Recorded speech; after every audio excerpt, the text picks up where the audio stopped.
আসসালামু আলাইকুম, সবাইকে ঈদ মুবারক।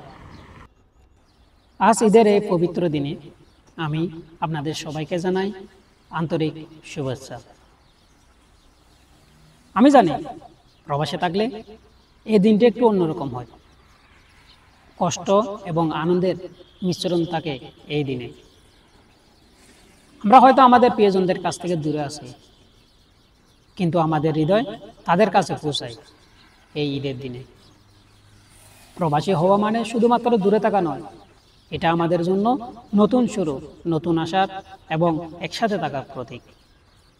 আমরা এখানে নিজেদের স্বপ্ন পূরণে ব্যস্ত, কিন্তু কখনো ভুলে যাব না আমাদের জীবনের সত্যিকারের সুখ আমাদের পরিবারের কাছে। আমাদের জীবনের সত্যিকারের সুখ বন্ধুদের এবং প্রিয়জনদের সাথে ভাগ করে নেওয়ার মধ্যে। এই ঈদে আমি দোয়া করি আমাদের সবার জীবন সুখে, শান্তিতে এবং সাফল্যপূর্ণ হোক। ঈদের এই দিনে যে যেখানে থাকুন না কেন, ভালোবাসা, শান্তি এবং আনন্দে আপনার জীবন ভরে উঠুক। সবাইকে ঈদ মুবারক জানিয়ে এখানে শেষ করছি। আল্লাহ হাফেজ। ঈদ মুবারক।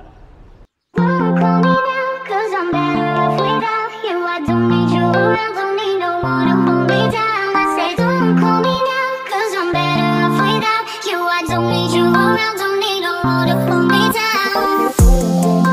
'Cause I'm better.